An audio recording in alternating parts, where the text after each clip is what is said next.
lo van a ver en la... Cada técnica es un curso aparte de muchas horas y cada técnica tiene distintos niveles operativos, nivel 1, 2, 3, de acuerdo a... Nosotros tenemos que verlo en forma genérica y a veces no es fácil verlo en forma genérica y hasta dónde preguntar. En el caso de ensayos no destructivos, nosotros hasta el momento vimos todo lo que era destructivos. Tenemos que romper una pieza para sacar una probeta, para ensayarla, excepto en el de dureza, que lo considero no destructivo, porque la muesca que deja el penetrador es tan pequeña que en realidad no la destruye la pieza y debería estar dentro de estos métodos. Entonces, acá, como no voy a destruir la pieza, todos los métodos que voy a aplicar, puedo hacerlo in situ, depende del equipo que utilice. Lo primero que voy a utilizar es el examen visual o la inspección visual. En el caso...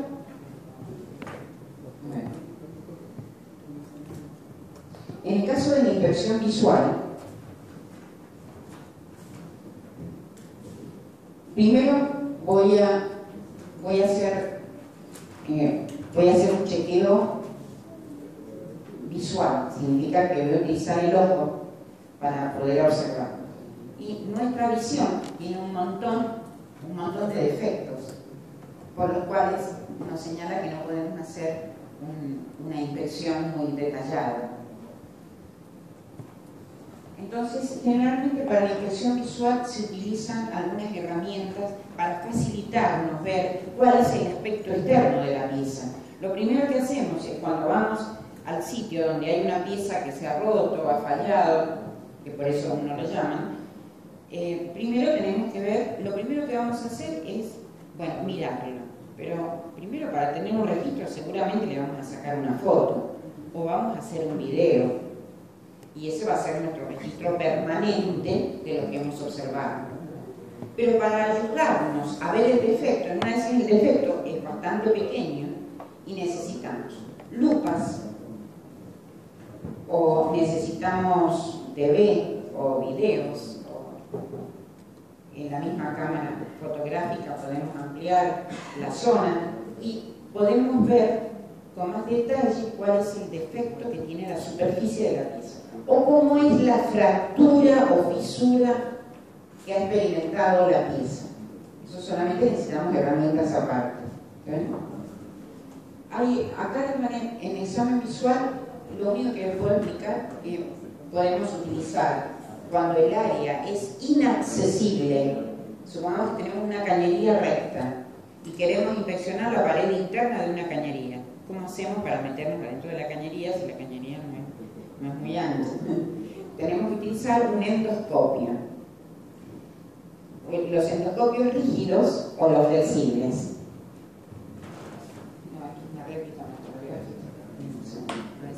Acá están los endoscopios. Un endoscopio es un tubo metálico que tiene un ocular y tiene un objetivo. En el ocular hay una serie de lentes, de prismas. En el objetivo hay lámparas, también hay prismas y también hay un zócalo que tiene para el enchufe o la conexión del endoscopio. Eso generalmente es rectilíneo siempre, es rígido, son endoscopios rígidos que se pasan por una trayectoria rectilínea solamente. Y en el caso de los endoscopios flexibles es cuando nosotros tenemos un codo en la cañería o tenemos superficies curvas, entonces utilizamos endoscopios flexibles. Los flexibles corresponden a unas de fibras ópticas. En realidad es como un cable, pero adentro hay unas de fibras ópticas. Estas se van a doblar en función del curvado de la cañería y van a permitir la transmisión de la luz en la nueva dirección debido al alto índice de reflexión de las paredes de estas fibras.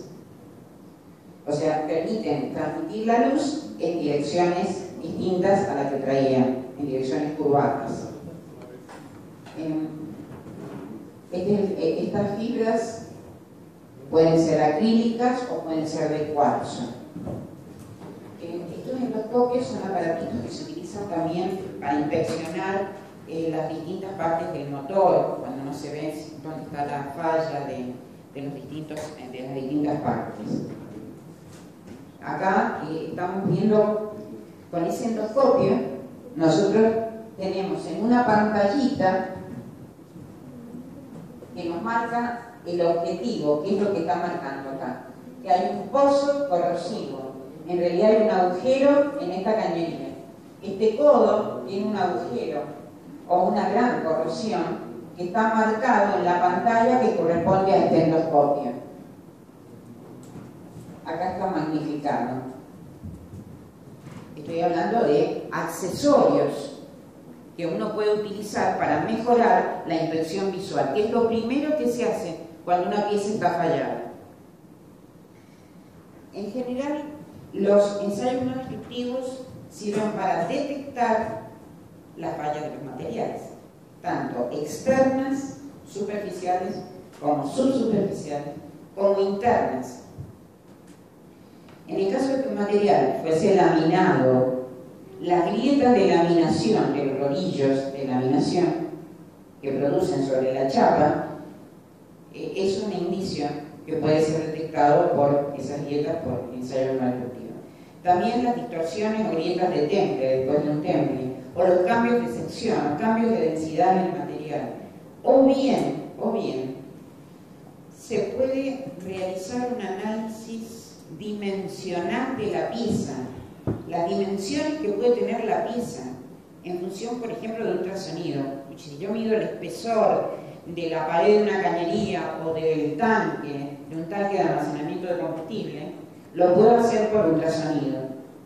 Estoy midiendo, estoy dimensionando la pieza. Y eso es muy importante, porque muchas veces en las plantas de gas, donde hay almacenamiento de gas, en el caso y también en el caso del YPF, cuando hay almacenamiento de combustible, y quieren saber si por ejemplo, ya no tienen nada y a su vez quieren determinar si ese tanque sirve para almacenar en el futuro otros líquidos, primero se hace durante el periodo de mantenimiento o cuando se ha sacado el primer líquido, se determina el espesor de esos tanques.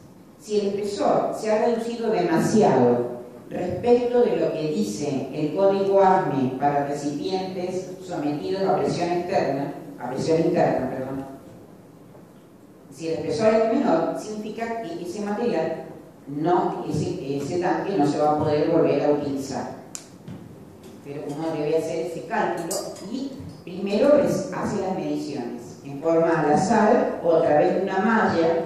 Se hace un reticulado y se va tomando los puntos de intersección de la retícula, se toma el espesor de la pared del tanque para saber si no se ha disminuido demasiado el espesor por corrosión, por ejemplo, por desgaste del material, especialmente cuando ha habido un líquido corrosivo o cuando ha habido un efecto corrosivo externo que también ha hecho disminuir el espesor de la pared. Entonces, esa es una forma de detectar la falla que tiene en el tiempo el material y si puede ser reutilizado o no. Es re importante eso. Entonces, ahora, lo más simple son los métodos macro. Por ejemplo, las tintas penetrantes. El examen visual son macros también. Hasta las partículas magnéticas también, pero necesitamos con otras características. En el caso de las tintas penetrantes o líquidos penetrantes, a ver, generalmente son spray que se aplican sobre el material. ¿Ustedes conocen algunos de los líquidos penetrantes o tintas penetrantes? ¿No? Por ejemplo, si ustedes tienen una superficie con una fisura, ¿cómo se aplica este método? No sé dónde está la fisura. Yo voy a utilizar este método para detectar dónde están las fisuras. Y en algunos casos, qué tipo de fisura puede ser según el tipo de indicación obtenida. Entonces, primero se limpia la superficie con una lija, con un solvente, se puede sacar una capa de pintura, una capa de corrosión, puede hacerse un arenado, aunque no conviene el arenado, porque el arenado produce el choque de la arena con el material, deforma la superficie y puede cerrar algunas fisuras que tendrían que haber estado observadas. Después de limpiar la superficie, se coloca la tinta penetrante. Son líquidos que tienen una cierta viscosidad, tienen una alta tensión superficial y tienen un ángulo de contacto pequeño, porque tiene que ver con el fenómeno de capilaridad. Estos líquidos, claro, tienen, con la capacidad que tiene el líquido de penetrar y ser retenido en una abertura. Eso es muy importante. Y justamente estas condiciones de tener una alta tensión superficial, una baja viscosidad y un bajo ángulo de contacto con el sólido, tiene que ver con el coeficiente de penetrabilidad que tienen estos tintas penetrantes. Y justamente las tintas penetrantes, estas Magnaflux y demás, son todas las... Hay nombres comerciales de estos que se pueden colocar en forma de spray, o se puede también colocar la pieza por inmersión, la tinta penetrante, si las piezas son pequeñas. Entonces, una vez limpiada la superficie, puedo sumergir la pieza en la tinta penetrante y sacarla. O bien puedo colocarlo con spray, esperar el tiempo necesario para que cubra bien las fisuras y luego se limpia la superficie. Se limpia la tinta que ha quedado en la superficie, cuidando de no extraer la tinta que está en las fisuras. Y finalmente se coloca un revelador, como cal, por ejemplo. En realidad es un tálico, que puede estar seco, o puede ser un polvo seco, o bien puede ser un polvo húmedo. También puede colocarse en aerosol. Y lo que hace este revelador es absorber el líquido en la tinta penetrante de la fisura y marcar una indicación. Este sería el proceso en sí. El proceso es lo que primero, la pieza debe estar limpia, con solvente, con decapantes ácidos, decapantes básicos, detergentes. Después que está seca, coloco la tinta. Puede ser coloreada o fluorescente. La coloreada se ve con luz normal y la fluorescente, que es hasta se ve con una lámpara de vapor de mercurio hasta 900 lux de intensidad de iluminación. Después se saca la tinta penetrante de la superficie, se limpia la superficie y quedó tinta en la fisura. Se aplica el revelador y el revelador absorbe la tinta de la fisura marcando una indicación. Esa indicación puede ser lineal, puede ser circular, depende. ¿Ven? Esas son las formas que tiene. Esta es una indicación. Esta es otra. Lo que no se ven son los poros, que son redonditos. Esta es fluorescente. Tintas coloreadas, tintas fluorescentes.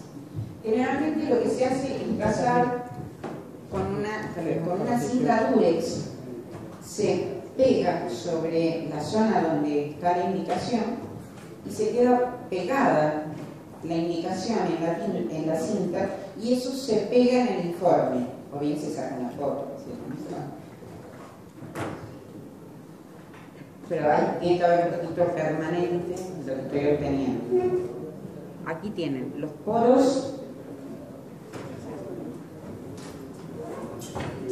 acá tienen poros, fisuras finas, fisuras gruesas en distintas piezas. Estas son las famosas tintas penetrantes coloreadas y fluorescentes.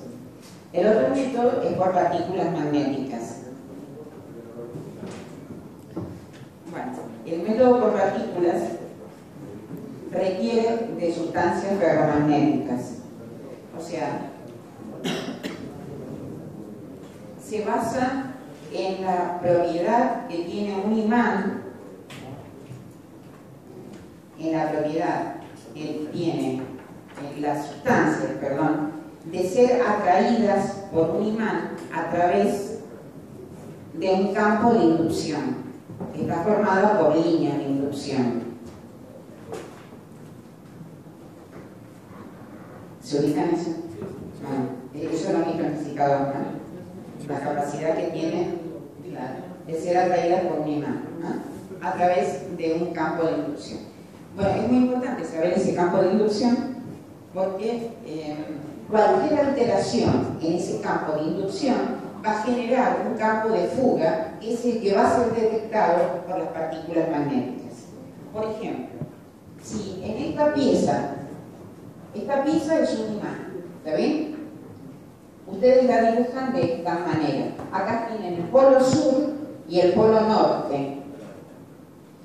Por dentro de la pieza, las líneas del campo circulan de sur a norte y por fuera de norte a sur. En el caso que haya una fisura, estas líneas del campo de inducción son interrumpidas. Entonces se forman dos nuevos polos. Acá el norte, que es contrario al sur, y el sur, que es contrario al norte. Estos dos nuevos polos tienen un campo, inducen un campo cuyas líneas de fuerza van a tener que cerrarse a través del aire. Al cerrarse a través del aire, van a cerrarse de norte a sur, van a ir de norte a sur. Van a crear lo que se llama campo de fuga o flujo disperso. Ese campo de fuga es el que va a ser detectado por las partículas magnéticas. En general, lo que se hace en este caso es un conductor, se hace pasar una corriente en forma longitudinal, se crea un campo concéntrico y las líneas de fuerza tienen que cortar siempre a las fisuras, tienen que atravesar las fisuras para formar estos dos nuevos polos y crear un campo de fuga. Si no, nunca va a ser detectado por las partículas magnéticas. Entonces acá tienen que saber lo que es un ciclo de histéresis, la relación entre la densidad de flujo y la intensidad de campo. B es igual a mu por H, ¿se acuerdan? El coeficiente de permeabilidad magnética, mu, que las sustancias son ferromagnéticas o paramagnéticas o diamagnéticas según la capacidad de reacción y del coeficiente.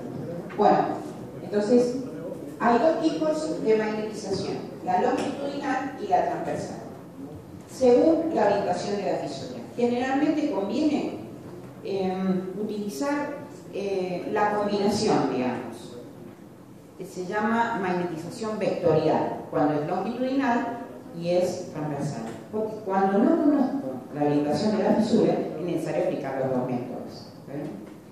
Entonces, voy a necesitar que la sustancia, el material que voy a inspeccionar sea ferromagnético. Si no, nunca va a ser atraído por un imán. Se utiliza el método por puntas. Generalmente este es el método. Qué bien, no lo traje, perdón. No traje el método, las dos puntas como magnetizan. Generalmente hay dos puntas que tienen una bobina, circula corriente, se induce en el campo en las dos puntas y se puede determinar un campo longitudinal que atraviesa un cordón de soldadura. En el caso de que sea, también puede ser que una pieza se le coloque una bobina. A la bobina circula la corriente por la bobina y el campo longitudinal, en vez de ser concéntrico al eje longitudinal. Entonces, son distintos métodos de aplicación.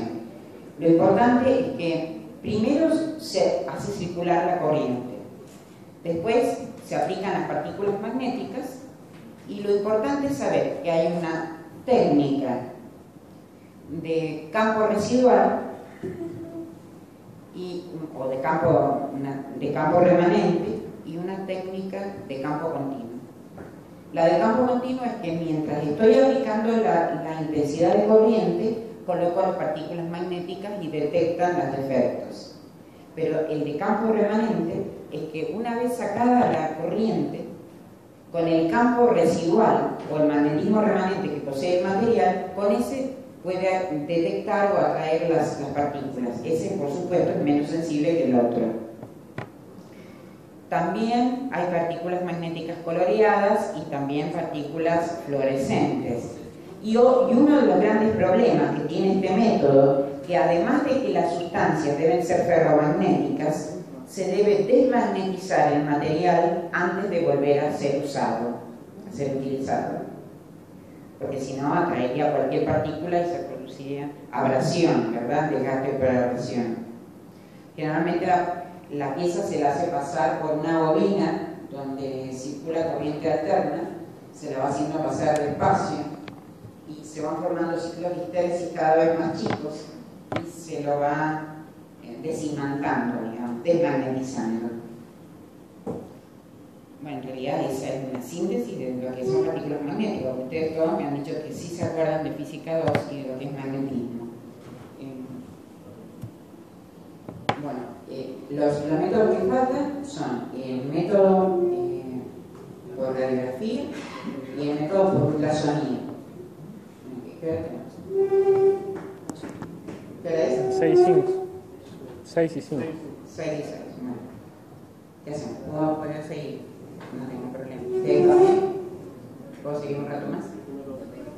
¿Cuántos se tienen que ir? Realmente, no. Radiografía.